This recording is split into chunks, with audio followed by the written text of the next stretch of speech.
Gonna have people outside. Say, whoa, I got to get up in there because don't go praying and I'm walking.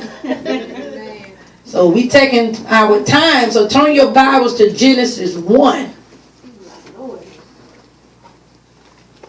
I ain't say it's just me. I said, but the people in Sword and Shield, that we're going to operate in signs, wonders, and miracles. Because see, we got to have a strong foundation, and that's why I'm going to take my time teaching it. When you look at Genesis 1, let's look at verse 1. It says, in the beginning, God created. You see that? He created. Nobody else. God created the heavens and the earth. Y'all see that? Now the earth was formless and empty. Darkness was all over the surface of the deep, and the Spirit of God was hovering over the waters. Then God said, let there be light, and there was light. So even with just staying right there, we understand the person who we serve, his Spirit from Jesus is on the inside of us.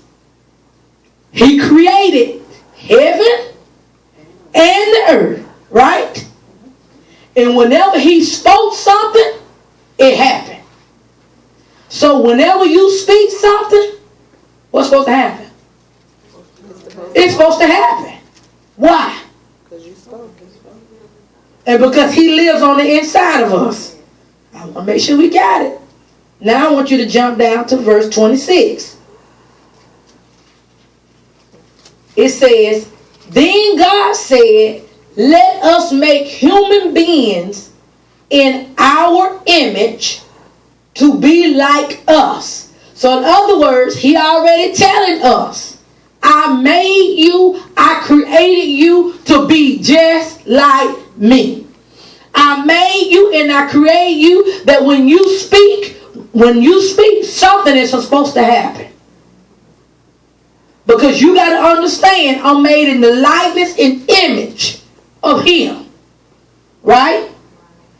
He say, they will reign over the fish in the sea, the birds in the sky, the livestock, and all the wild animals on the earth, and the small animals that scurry along the ground.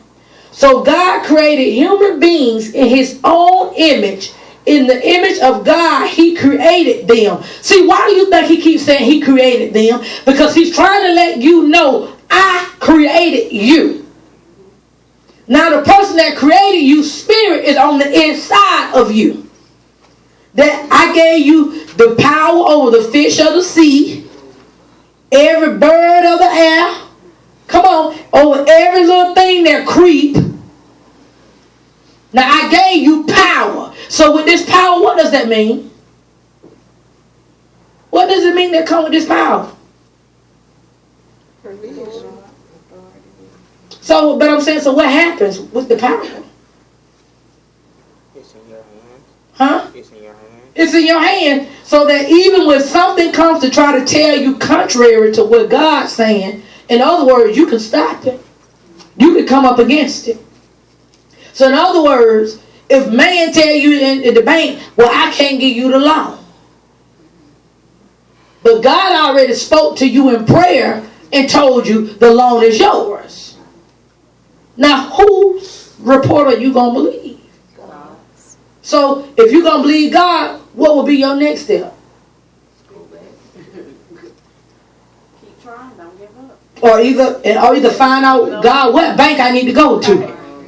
Come on. See, you're going to take you back to prayer. Well, this may not be the bank, so let me go into prayer to find out where it is, where he want me. Because see, I understand the Creator is the one who told me this. The loan is mine.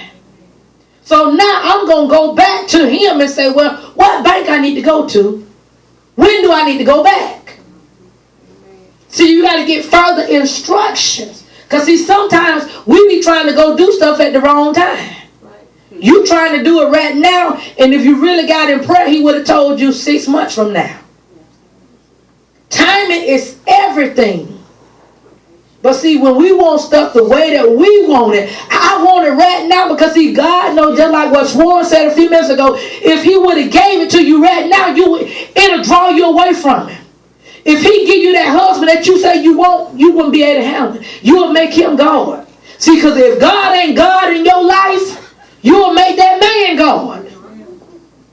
You thank God for to bless you with a joker where he tell you, I want at 3 o'clock in the morning, I want you to make me a bologna sandwich. Okay, baby.